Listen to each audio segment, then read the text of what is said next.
June.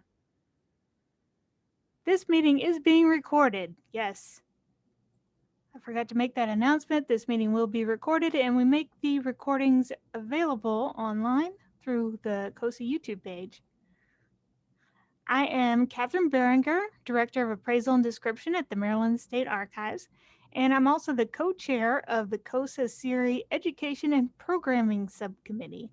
And I would like to welcome you to today's webinar, which focuses on insights from phase 2 of the grant project Prepare, which hopes to build capacity of government archives to capture and preserve email. But first, just a couple of general announcements. We are nearing the end of our spring 2022 webinar, but do stay tuned. We should have at least one more offering for you next month before our break in July and August. And of course, we will return in fall for our fall 2022 series of webinars. I also wanted to bring your attention to a couple online resources that we have. As I mentioned, these webinars and more are available online through the COSA's YouTube page. You'll see they have a specific playlist for all the SERI videos. And as always, we also have our COSA Resource Center, which is a source for a lot of great material. For example, if you go on there and search the word email, you'll find policy guidance documents, FAQs, and also the documents created by the Prepare Grant Project, which is our topic for today. I want to introduce you to our speakers. We have, and also I want to recognize our sponsor, Preservica. Our speakers today are Nick Knizzo, the Prepare Project Manager, Carol Koosman, the Digital Preservation Analyst for the University of Minnesota, and Krista Sorensen, the Electronic Records and Digital Preservation Archivist for the Wisconsin Historical Society. And with that, I'm going to turn it over to Mr. Nick Knizzo.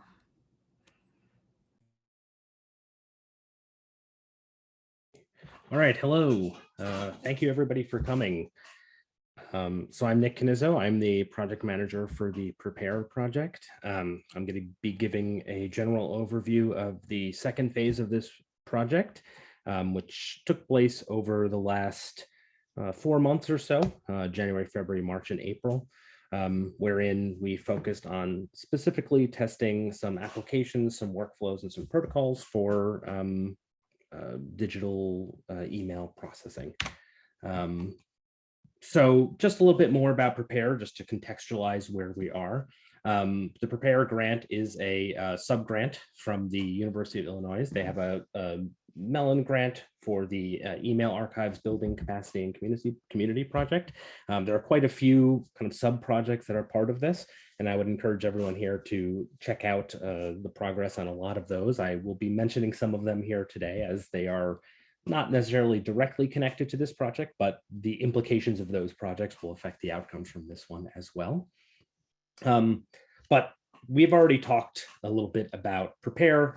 There is a report from phase 1. I provided a link in the chat earlier, so I'm not going to belabor kind of those elements to it, but I am going to give a really quick overview of the outcomes of what this grant are supposed to be. So we were obliged to give a needs assessment. This was a survey to all the states and territories in the District of Columbia, just querying them to learn what their needs were related to email preservation. And we didn't target just necessarily what was going on in the archives, but we looked kind of at the entire enterprise of government. Additionally, we are working on and producing some best practice documents. These are everything from workflows, governance documents, roles and responsibilities. A number of the resources that COSA has produced before are very similar to this. Again, the ones that we have produced already, you can find at that link that I already shared in the chat earlier today. Then we've moving into phase 2, which is the applications, tools, and protocols testing. That's what we'll be talking about today. Phase 3 is technical assistance and mentoring. That is working on some pilots for how we can bring the insights from the first 2 parts of this project directly to those archival institutions in state and territorial government that are most at need. Those who have self-assessed themselves to be at, wanting to develop some more maturity. The idea would be that we're going to go out and kind of directly implement some of the things that we've been working on, some of the outputs of this project. And then lastly is the kind of more long-term goal that we all have, is just to have a broader community of practice. And I think that this project specifically can speak to that quite a bit. So to kind of give you an idea of where we are, we're in kind of the orange part, so phase 2, or at least that's what we'll be talking about today. And the nice thing is that the outcomes from this part of the grant are kind of dovetailing nicely into the phase 3 project, which is underway right now. So I'm going to talk about the needs assessment a little bit, just to kind of place ourselves contextually in the right spot with regard to how this testing phase was designed. Really, one of the outcomes of the needs assessment was there were kind of 2 parts to it. There was an assessment of the obstacles that the state and territorial archives faced, and then some potential opportunities that we could have to kind of build that email capacity. So when we're talking about obstacles, I mean, this is probably not the first time you've seen or thought about these kind of things when it comes to email specifically, but by far the number one obstacle that we all are aware of is just the scale and quantity of email records that are being created right now. And this is a growing issue.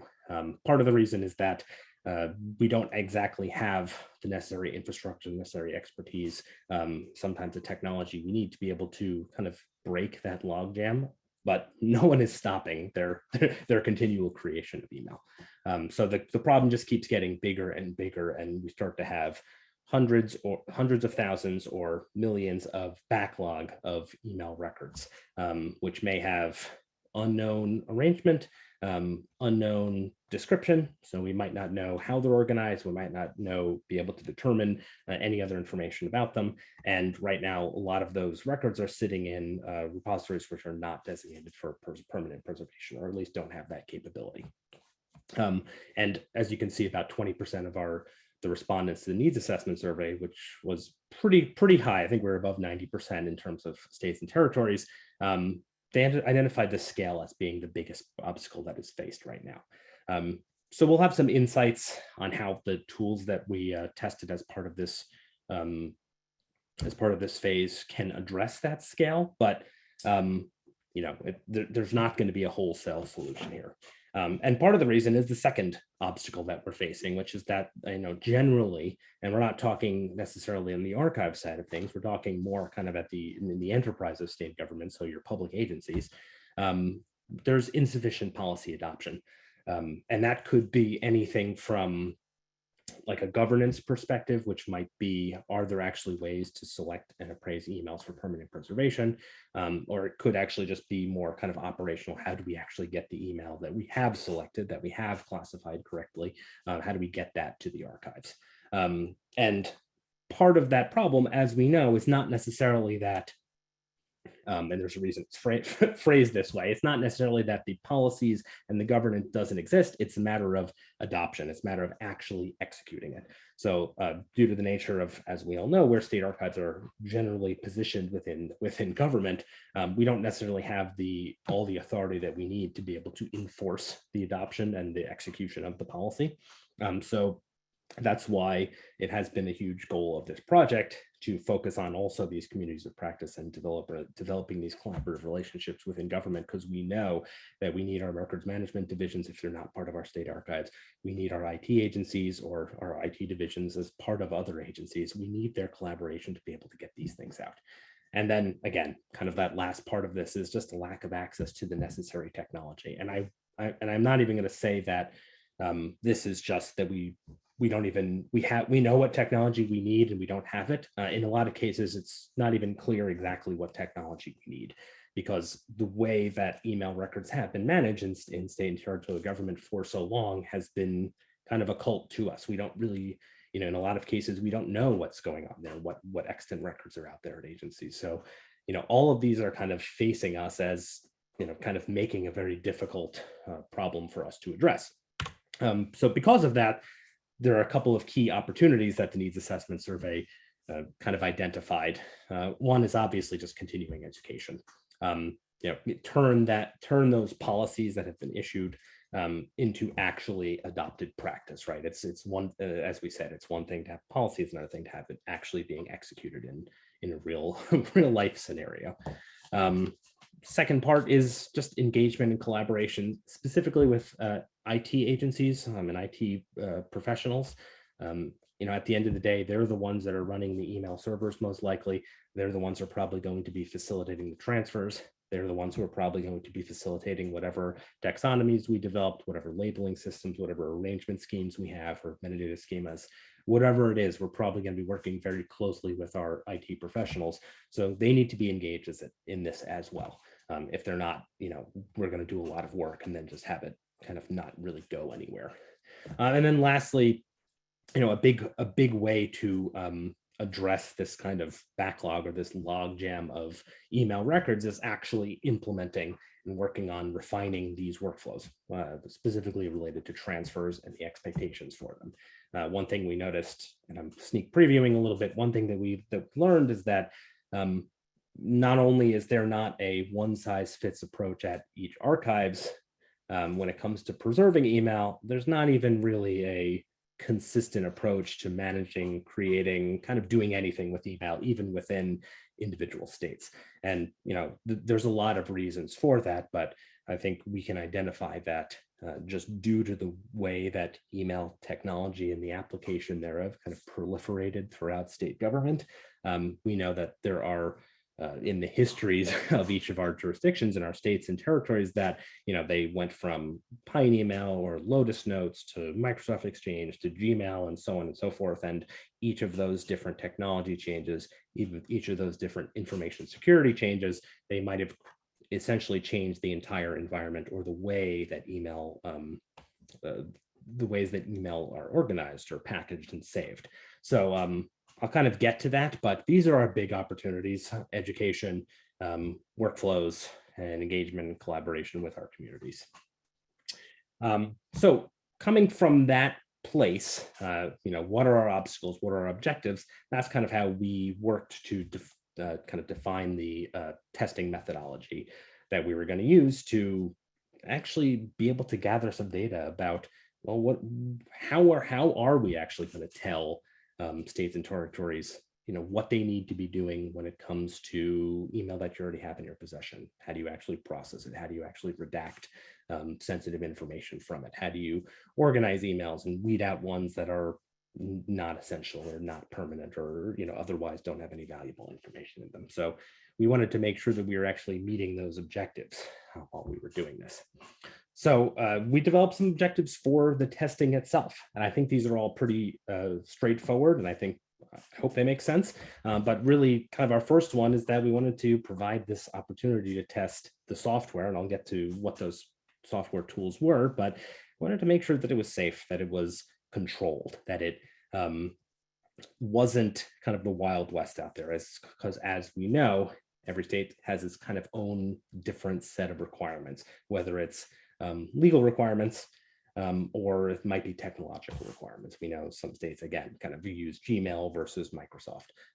They use Windows-based operating systems for their electronic records processing versus Linux-based operating systems for their electronic records processing. So we didn't want to assume at the outset of this project that any of our testers would have necessarily access to anything specifically, but we figured that one thing, there might be a few things that we could imagine were shared.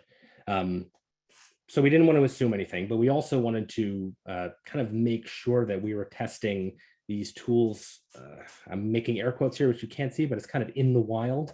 Again, it's kind of may seem like oxymoronical to say we're providing a controlled environment, but we're also looking in the wild. But the area of kind of natural testing that we're looking for is we want to know what existing workflows might be out at the individual states. We wanted to know, how do these tools fit into things that you've already worked on or things that you already have? Because even if you're testing in a controlled environment, you're unlikely to have a controlled environment, when you go back to your workstation, when you go back and, kind of live your, live your best archivist life, processing your email. We wanted to make sure that the work that we did could actually fit into things that were already in flight or provide that opportunity to develop new workflows.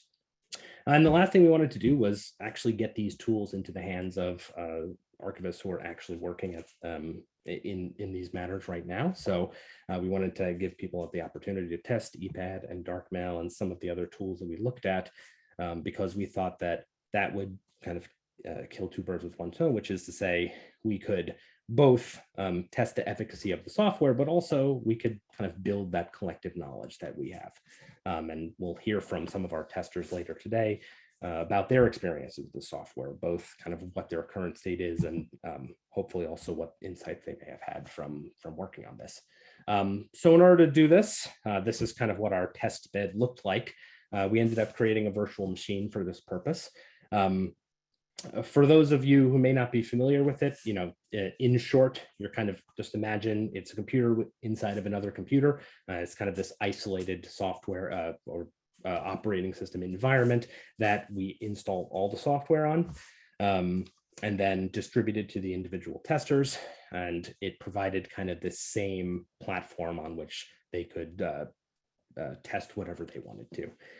In addition to this kind of this shared operating environment, which again, we wanted to avoid the, everyone having to worry about how do you install various different pieces of software, how do you set up all the different prerequisites that are required without knowing what actually is happening at each of the individual state archives. And that for the testers that we're working with, we wanted to make sure that they had kind of a joined or a shared test bed. We also wanted to make sure they had a shared sample data set. So we can't thank the state of Utah enough for providing us a sample data set of over 14,000 emails in EML format with attachments included within them, many of them, and then hierarchically organized into folders. As part of this kind of the setup for this testing process, I created or converted these emails into several different versions of mboxes using a bunch of different pieces of software. I'll explain why as we come later to the presentation. But then we also allowed the individual volunteers the opportunity to use their own data sets if they wanted to. Again, we are trying to, again, controlled environment, but we're still trying to get as close to a real life scenario as possible. And look, if you're getting expertise, if you're developing experience, we'll flip that. If you're getting experience and developing expertise with these tools, we wanted to have it be as close to what you might actually be working with in the future as we can. And that actually provided a lot of insight as well, because there's a pretty big variation in the data that our individual testers were using. And as per,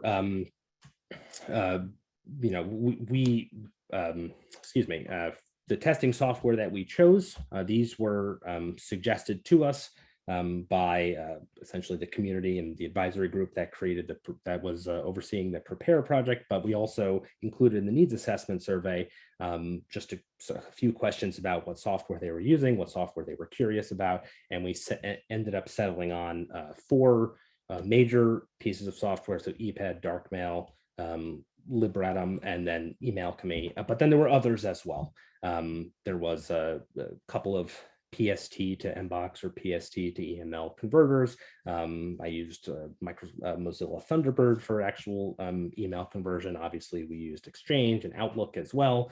We interface with Google's Gmail. So there's a lot going on here, and there were a bunch of different things that we tested, but ultimately we tried to develop more consistency in kind of the workflow rather than in kind of what parameters we asked everyone to test. So I'll just really kind of briefly talk about each of the different software. I'm not going to belabor this part either. These are all the next 3 that I'm going to talk about are open source pieces of software, and Emailchemy, which is the 4th one, is closed source, so that's proprietary. But I encourage you all to check out each of these projects, contribute to them, They were all really great. They really worked very well. But one of the things that we were investigating was not, we're not looking at how we're not evaluating how functional the software is or how buggy it is or anything like that. We're not kind of technical experts in that way. What we were focusing on more is how can we incorporate these tools into either existing workflows, or how can we imagine and design future workflows which are applicable to state and territorial government around this software. So ePad is a open source, kind of fully featured email processing solution under the umbrella of the Stanford libraries. It has been distributed in a couple of different modules, one focused on appraisal, one focused on processing, and one focused on discovery. It comes in both Linux and Microsoft based flavors.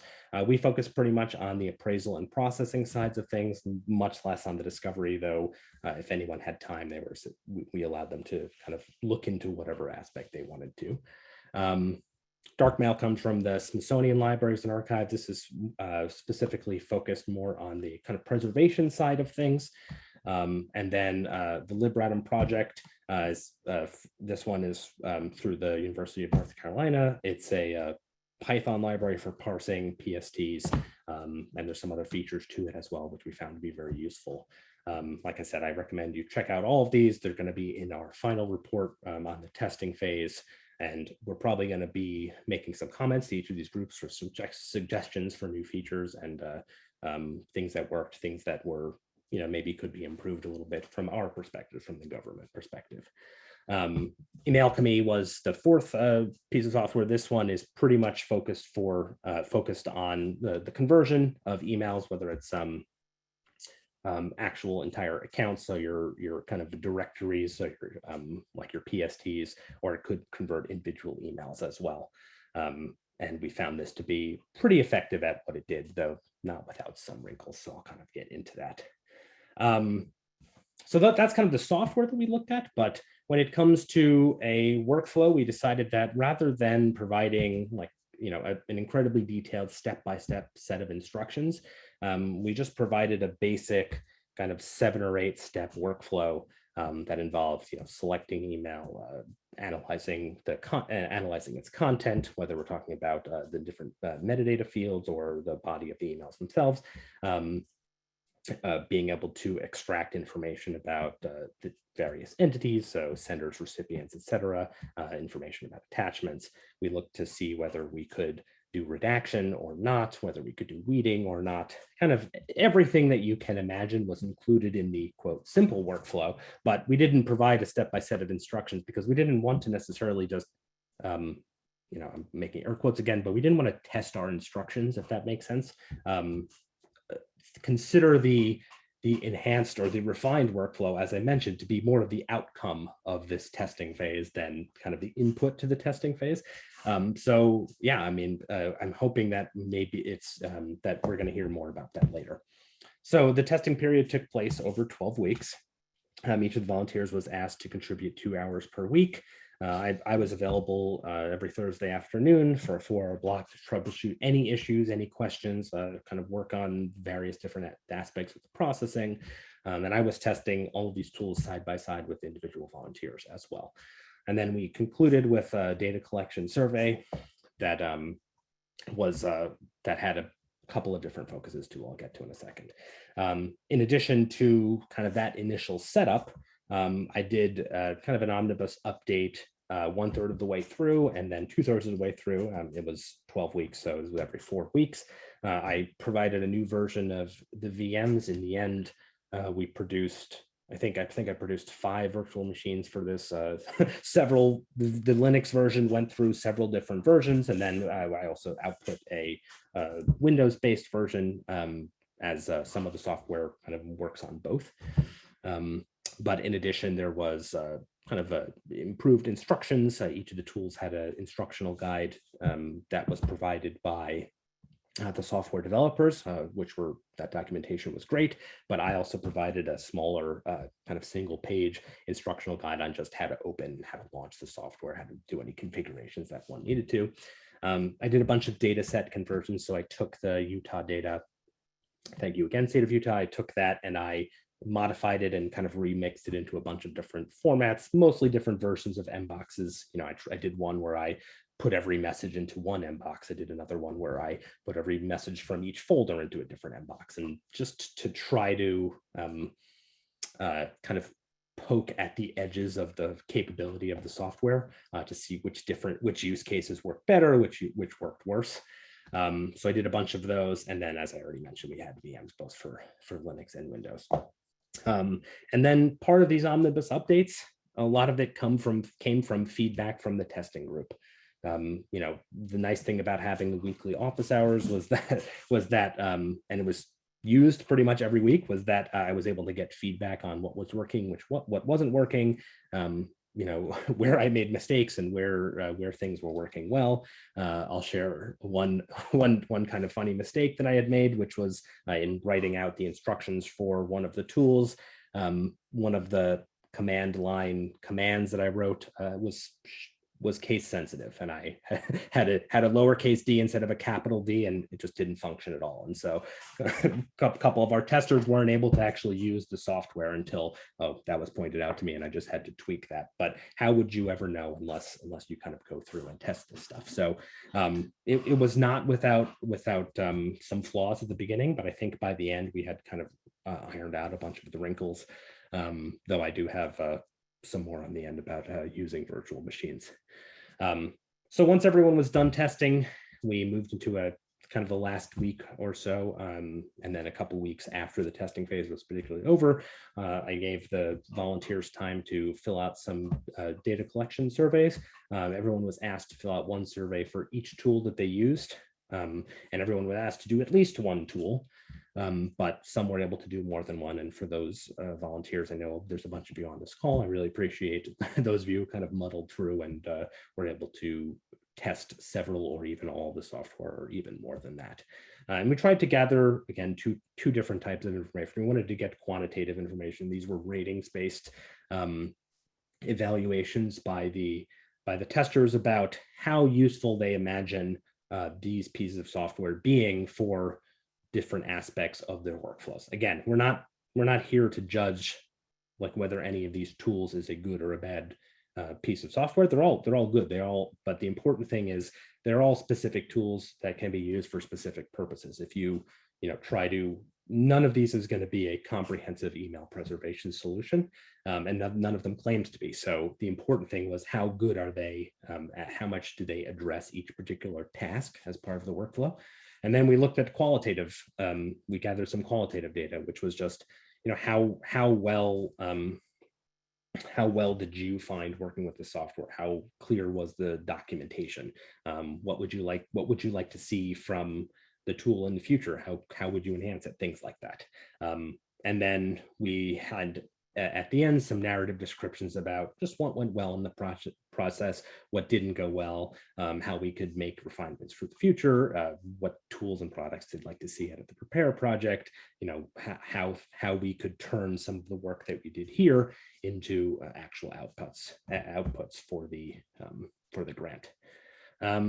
So that was kind of the methodology that happened over the course of 12 weeks or so. And now we're going to kind of talk about the results a little bit. So these are our testers. So again, I cannot thank our volunteers enough. And everybody kind of contributed a little bit differently to the project. We had some who were able to participate for only a few weeks, and some were able to participate for the whole time. And really any information or all the information, I should say, that everybody contributed to the project, it has been hugely helpful. So if you see any of these folks, give them a hearty thank you from me and from the Council's Day Archivists for their contributions. They really kind of made the project successful. So I wanted to give some overview about the data that was actually tested. So I already talked about the state of Utah sample data set, but about 50%, so about half of our testers decided to use some of their own institutional data as well, whether these are email counts or just individual emails or things like that. So it was a good split there, and that was really useful because it gave us kind of some more details about about kind of real life situations that are out there at in the states and territories. So we saw a variety of different formats that people kind of brought to the table. Most of them were either PSTs or mboxes, though there were some in EML format. There were some that were in HTML format, and there were others as well, whether they're text files or .msgs, which are individual messages from coming out of Outlook. We learned that there's a lot of scenarios out there that we could be talking about, and that's kind of one of the major obstacles. If you remember from the beginning of the talk, what that current state actually is and what that historical state, every state and territory might have 4 or 5 or 6 or more different ways that they did email at a certain point in time. And so kind of being able to have the flexibility to use this software, use any software as part of your workflow to be able to handle a lot of different incoming possibilities is going to be really important in the future.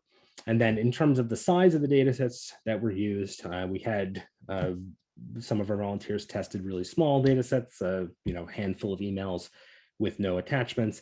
Others used the Utah data or their own data, or kind of broke it up into various subsets to have as many as several gigabytes. I think I did a bunch of email that was, I think it came out to be like 11.7 gigabytes in the end. So we tested a wide variety of scales, but I just wanted to be very clear that, even at these sizes, this is not the ceiling for the scale that we might be talking about in the future. So I don't want to mislead anyone and say that we maxed out the scale possible.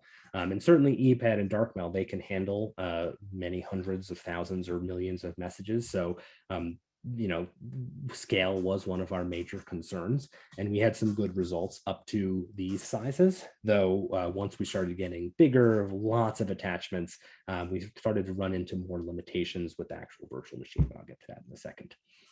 And then I wanted to talk about our testers.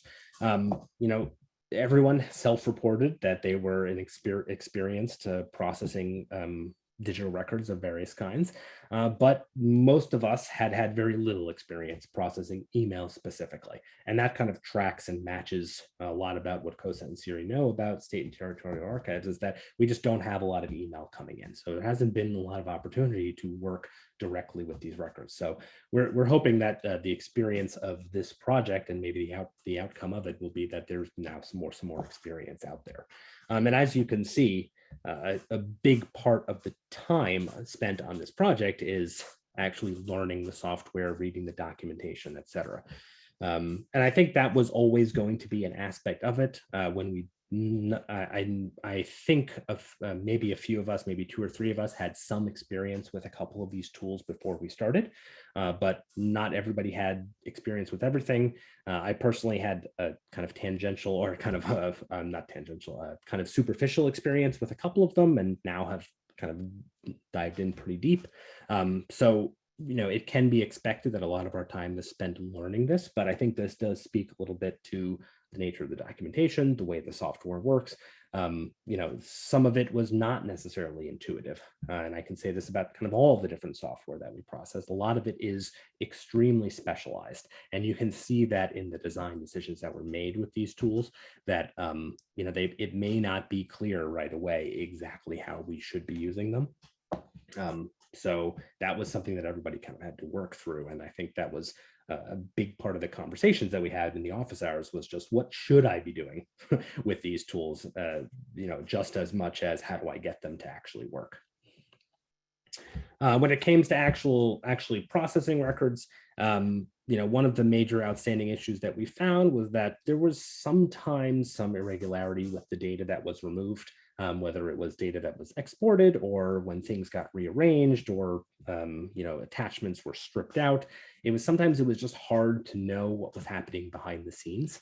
And to the credit of EPAD and Darkmail and Radom, like they have really good documentation, and they do have really strong in general reporting and error logs and things like that. But again, it's that aspect of non-intuitiveness that I think a lot of our testers found, that when working with these tools, it wasn't always clear exactly how to get at that data.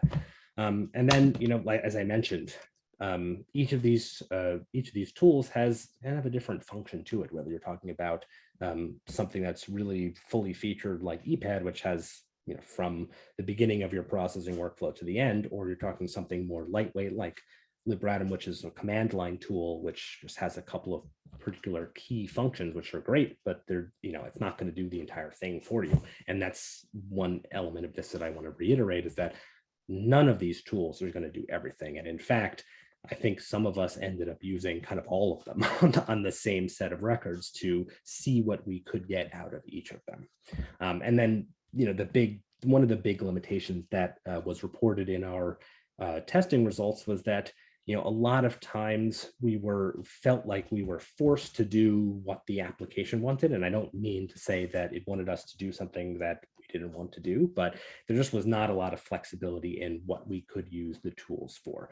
There were predefined pathways for doing X or doing Y, so such as searching for records, or searching for metadata, or selecting attachments or things like that, but they didn't necessarily meet our individual use cases for what we might need. So for example, one of the most obvious examples would be that several of them require the data to be imported in mbox format at various points. The email data set we got didn't come in mbox format. And so when I did the conversion, I used a bunch of different tools to do it. And weren't we all surprised when every one of those output mboxes was slightly different? And one of them was slightly different enough that Darkmail simply could not recognize the messages coming through. And I'll show you. Here's here's an example of an image of what the Darkmail software reported for these email that essentially didn't work. And we eventually, I spent a lot of time diagnosing this problem, and eventually found out that the mbox converter that I was using wasn't actually, creating the files in a well-formed way. So those are the types of kind of troubleshooting issues that we were worried about. And in terms of kind of the reporting aspect of things, that was really helpful in determining kind of where we went wrong, what was working, what wasn't working. And we felt that all the different software had kind of good reporting in general. Again, flexibility and kind of being able to customize your software to your particular workflow. That was a big ask. And that was something that the testing group and the volunteers wanted and rated pretty highly as a priority, given the wide variability and kind of the situation that everyone started from. And then in terms of actually accessing emails and kind of providing finished products, that was another major area of concern, which was that each of these tools kind of manages or addresses a different element of the email preservation workflow.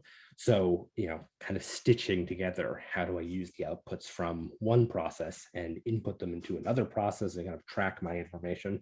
Again, there's kind of, not as much kind of overarching, a fully featured preservation platform for email as much as we would want. And just some other general observations. Using VMs was kind of a double-edged sword. It did provide that kind of consistency to all of our volunteers, but it wasn't without its own issues. Some, not surprisingly, some of our testers had just trouble having virtual machine kind of like reading and the VM software themselves. So whether it's VirtualBox or VMware Player or some other software, there's some Windows native tools as well. Maybe the assumption that everybody wouldn't necessarily be able to install something like EPAD, that was kind of confirmed later when not everybody was able to actually install and use a VM. So there was some troubleshooting in that regard. Getting data, especially the test data, into the VM, distributing a large file that individuals could download and use. None of these things work perfectly, but in the end, we were able to distribute something that was useful for most of our testers, and was able to kind of get the results that we were looking for. And part of that is that at some point, we weren't sure if the virtual machine itself, which was configured to match the operating requirements of each of the tools. So we went to EPAD's prerequisites and dark mails and made sure that there was the right amount of RAM and the right amount of storage space and the right amount of processing power. But still, we had issues once we scaled up, and it got to the point where the VM itself would start to have stability issues once we got beyond 10 or 12 gigabytes. And then one of the other things, and I kind of mentioned this already, that we're really looking for was just more audit data. We just want to know what's actually happening under the hood. What is happening to the records? Are they being moved around? Are they being converted? Are they being stored? When things fail, we want to know why they failed. When software crashes, we want to know why they crash. And we want to know, most of our audience and most of our testers, we're not IT people. So, it needs to be intuitive for us to figure out how we're actually going to get at that information.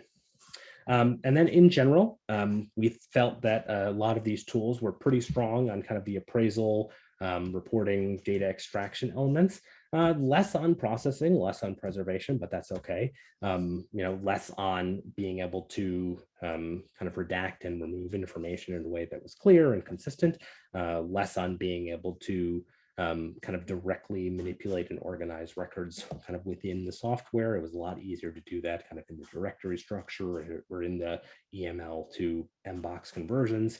So these are not necessarily flaws with the software as much as there aren't necessarily a lot of solutions out there for those type of things. I've mentioned flexibility probably 20 times already.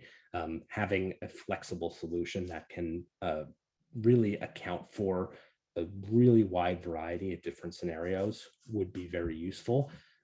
It's very unlikely that state government is going to be able to kind of conform its requirements to match the tools that are available. So really what we're going to end up looking at is how to take these tools and build workflows around them that meet our needs rather than just hoping that these tools are going to meet the needs as they are.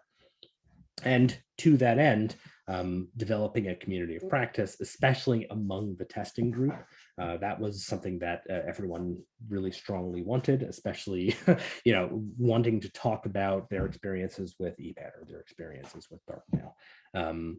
And in a lot of cases, since some of us were using the same data set, we were able to kind of compare our notes. We had a part of the data collection survey which tracked how much data you started with, how much data you ended with, what action did you take when you were processing, so on. So we could try to develop some consistency because, again, as digital archivists, one of the things we want to know is what's actually happening under the hood, what's actually happening to our data. So that was a really important element for us. So this is the part where I say, don't take my word for it. I was very, very thankful to have Carol Kusman and Krista Sorensen, both of which were volunteers in our testing group. They volunteered to come today and just talk about their experiences testing our software, but also kind of where they are and where they think they might be going and how this project could inform their efforts in the future. So I'm going to throw it over to Carol first, and then why don't you tell us how it went for you? Yeah, hi everybody. I'm Carol Kussman. I work at the University of Minnesota Libraries, where our archives and special collections bring in both analog and digital materials. So I don't work in government archives, and we don't get emails from our leadership yet from the university. Those are records that we would like to be getting, but so far we are not. So those conversations are ongoing. And I kind of see that as the parallel to getting, government emails. But in participating in this project, kind of the most difficult part for me was trying to decide how to process the emails. I wanted to approach this in a way that would act as, part of our workflows that we would be using. But because our materials are from individuals across a wide variety of repositories, we have 15 different archives and special collections, all with different focuses. Each collection and accession of emails really would require kind of knowledge about the donor and what types of things we may be looking for in those emails to either redact or be concerned about. So it was hard to really know what to look for in the testing. And this was even when I was using kind of my own materials. I felt maybe perhaps incorrectly that if I was processing emails from government officials or administration, I'd have a better idea of the types of things to look for in general, certain keywords, for example. But as part of our workflow, we don't really expect to make email records accessible online anytime soon. So we're less worried about finding everything that might be an issue. It's kind of parallel to our policies on analog materials. If you come into the reading room and you come across a social security number, please tell us and we'll take care of it. So we kind of see it paralleling that. We haven't gotten a lot of donations with emails in them yet. So we're still kind of new to this. We're still trying to figure things out. I tested both LibRandom and Darkmail, and I'm not going to say too much about that because I want Krista to be able to talk. But, in general, I think that we're comfortable in preserving emails just as files, as mbox files, as data streams. If we're just using checksums, we can tell if those files have changed over time. What we're unsure about is knowing what's in those emails, as well as how to make them accessible. So access is probably one of our biggest concerns, and then trying to figure out how to find information in them that we might need to take care of. And the different tools I tested had things that I could see kind of providing us with helpful information. But that's kind of just a very quick rundown. I'll pass it over to you, but I'm happy to answer any questions if we have time. Great, thank you, Carol. And if Krista, if you're available, Sure. Hopefully we can hear from you as well. Yeah. So hi, everyone. In Wisconsin, our retention and disposition of email is determined by its content and which retention schedule applies to that message. This can be general schedules or agency specific, and there's no single retention schedule that just covers all email.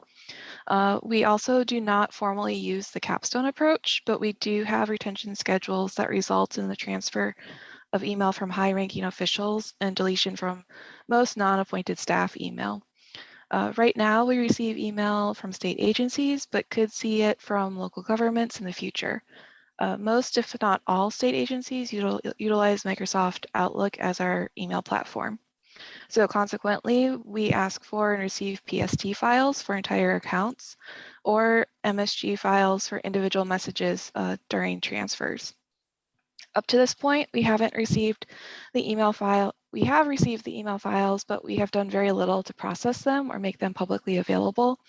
This is true especially for the PST files, which have basically been put into medium-term storage spaces. But some of our MSG files that do not contain attachments have been minimally processed, ingested as those MSG files into Preservica, and made available on our Wisconsin Electronic Records portal.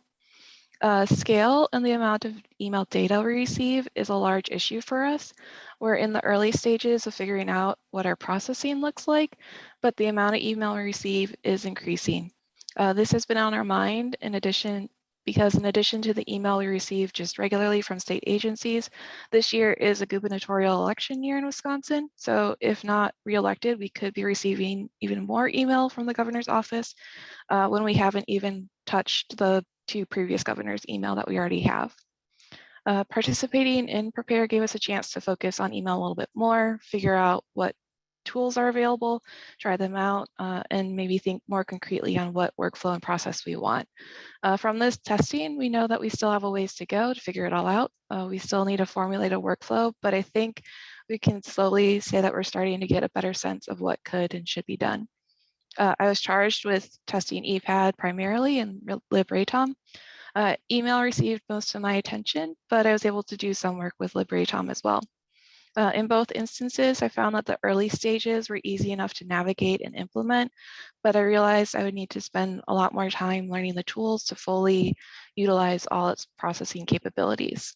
By the end of the testing period, I still didn't feel like I knew or that I completely processed the email I started out with because both tools felt more like appraisal tools rather than processing tools.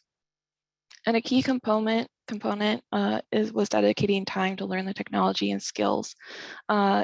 I'm one of those people that even though I have experience and I'm comfortable processing electronic records, when I focused on email, I realized I didn't know what I could or should do with a lot of the information produced by the tools. And both EPAD and LibreTom extracted and produced a lot of data from the email sets. Additionally, the larger the initial set of data from the email accounts, the more overwhelmed this data output became, like how to sift through everything. So I struggled to know what to do with the data in terms of processing. And at the moment, I'm the only one at WHS looking to process email. So learning what others are doing with the data, what they kept or ignored, what lexicons or regular expressions people are using to identify and flag potentially sensitive information, and what final products look like would be really helpful as we figure out our own process. So just to finish up, I have some quick questions that remain or have emerged from this testing. First, what does our final process product look like? I still don't think we know that yet. Is it an mbox file, XML, something else? If it's not that PST, to Carol's point, we could just keep the PSTs as we have been and check the checksums. But if it's not PSTs, what would we keep those in case there are more technological developments and tools that can work with PST? What are we gonna do about these MSG files we received? The tools I tested weren't really compatible with MSG formats. And so potentially I would like to move away from accepting those, but I anticipate that's a hard sell because it's already been ingrained in the agencies to transfer those files. What do I do with the attachments in terms of long-term access? And since the email file may have come as part of a larger accession of similar records, what do we do with attachments that may be duplicated in the email because they were sent, but also in the records we receive just as regular electronic records? Do we keep both? Do we get rid of one? Which do we do? That type of question. And what would we give to our researchers and how do we provide access to this material? And today I'm potentially facing that. What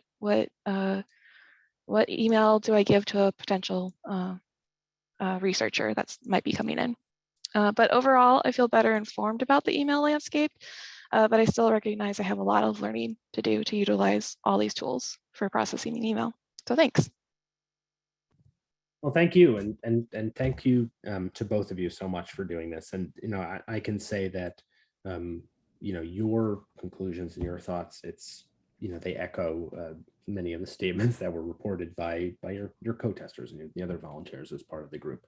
In terms of our conclusions, I'm glad that you both kind of mentioned a lot of this stuff, which is a lot of this software they're great. I mean, impressive functionality for what it does, but part of the question is what can they do? What are they actually doing for us? And is it meeting a specific existing use case? Or do we need to design our workflows around them to actually make the best use of these? There were a lot of outputs that we could produce, as Krista and Carol both mentioned, that it was like, okay, now I have this.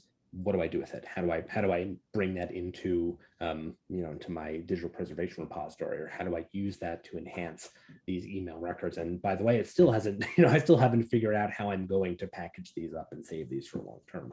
So that leads into our second question, which is, what are we actually working towards? If we are using these tools for appraisal and processing, what's our final output? What are we trying to turn this kind of unprocessed or unappraised email that we're getting from public agencies? What does it look like when we're done with it? Is it completely free of things that might be transitory in nature, or otherwise might not be public record material? Is it fully redacted, or is it not fully redacted? do we have extracts of all the senders and the recipients and their contact information and subject fields and any labels that the end user was using, or if there's any, yes, as was mentioned, if, what sensitive information have we identified? Most importantly, what our requirements when it comes to the state and territorial archives, what are we looking for and what do we want our software to do? Rather than kind of use the reversed approach, which is, I think, we all know is kind of common to government, which is, here's what we have, let's make the best of it. But we are in this unique opportunity because EPAD is an open source project that is being contributed to by a lot of different people, including as part of the EA-BCC project. One of the other subgrants is working on enhancing EPAD. Libratum and Darkmail are also community projects that we could all be working on to enhance. So if you have worked with these, and we'll be doing this as part of Prepare, but we should be contributing more to these efforts to make sure that they are actually meeting our requirements. And then kind of the last part of this is we just need to know what's coming out of the tools that we use. I think it's very easy to lose sight of our task, which is to kind of manage not just kind of the bit stream of the record, but also the pronouns of the record as well. We want to make sure that we're not necessarily losing anything. And unfortunately, some of our converters, we did actually lose stuff when we were converting things from EML to MBOX or converting from PST to multiple MBOXes. And we want to be looking underneath the hood of this software to say which of my message headers are actually being converted. How is all of my message content or any HTML styling that's in there, or how are attachments being managed? We need to actually know what's happening, and that's the advantage of using an open source tool. And I know we're getting close to the end of time, so I'm just going to talk about very briefly what is coming as kind of the the output of what we've learned. So as I mentioned, kind of tool specific workflows.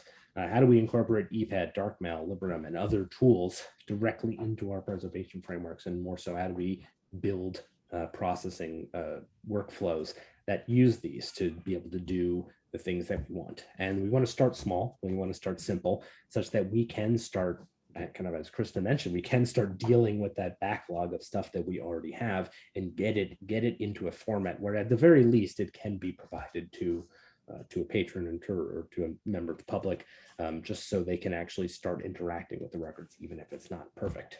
Another thing we're working on is a primer on email preservation packages. A question that kept coming up as part of the process was, again, what is my output supposed to look like? Where am I going with all this? So when we talk about email preservation package, we're saying how are you actually structuring, how are you actually organizing your email data, whether it's data about, whether it's kind of the content itself, so the messages, but also anything that was going on with the account. So if there were folders or any other related information, any labels that were added, any kind of tool or application specific metadata, such as high, low, medium importance, or flags or labels, things which might not necessarily translate well to in kind of an MBOX file. We're working on a role-based governance for email management. There's a lot of things that an individual could do when it comes to managing email, whether it's being actively managed, or it's in an active record, or it's an archival record or set of records. So that's going to be a big part of this. Who is responsible for what, and where is the best place in government to put some of this responsibility? Because at the end, we know that as archivists, it takes a lot more effort for us to be able to apply metadata and organize records and things like that than it would the records creator. But how do we actually kind of roll that out in a way that's manageable and, like I mentioned at the beginning, policy that's actually adopted? And then obviously we're doing direct assistance from building email program elements or email preservation program elements. So, we're kind of dovetailing the Prepare project into COSA's other grant, which is the Backer grant. That's through the Institute of Museum and Library Services. And that is, again, about building email preservation capacity directly, kind of taking the lessons that we've learned here and working with state and territorial archives to kind of rapidly increase their preservation maturity. And then lastly is this the testing/software community of practice. All of our volunteers are very open in sharing their experiences, especially Carol and Krista. Thank you again for doing that. But others have mentioned that they wanted to share their experiences as well. And now that there is a kind of critical mass of us that have worked on this, we know there are some others out there. There's a great opportunity for whether it's a message group or something through the COSA community about how to actually work with and manipulate these programs and these applications. We can learn best from others who have gone through it, because there's no documentation out there that's going to cover every use case or every potential corner case. And the truth is, we know that we're all probably dealing with very similar situations, even if they're all a little bit different. So that plus more is going to be coming from the Prepare project. I encourage you to look back to the link if you scroll up in your chat. And I'm sorry, you don't even have to scroll up. It's right there, the COSA Prepare website. Some of the resources we've already done are there. That's where you'll see the phase 2 testing report, which is going to come out in a few weeks. That's where you'll see these new products that are coming out, these tools, these best practices, workflows, things like that. So I encourage you to check back over the next few months until I give another one of these presentations where I'm talking about the end of phase 3. But we are outputting this stuff constantly. So you don't really have to wait to get it. Like I said, you should be able to see most of this in the next few weeks. So that's all I have for today. I did want to provide opportunity for questions, though I know we've reached the end of our time. So I'm going to put my email in the chat. You can contact me. It should be listed on the Prepare website as well. So I thank everyone for coming and listening to our talk and your interest in the Prepare project. I know that many of you on this webinar today are from the State Archives community, and your support has made this possible. And thank you very much for that. Thank you so much, Nick and Krista and Carol. I understand people might have to sign off right now. Our speakers might be able to hang around for a little bit for questions, but thank you all so much for coming. When you close out, please do fill out that little survey we have at the end and check back with us again and visit us for more webinars. But I will now open it up to questions. Feel free to type it into the chat box, or if you have audio capabilities, go ahead and shout them out.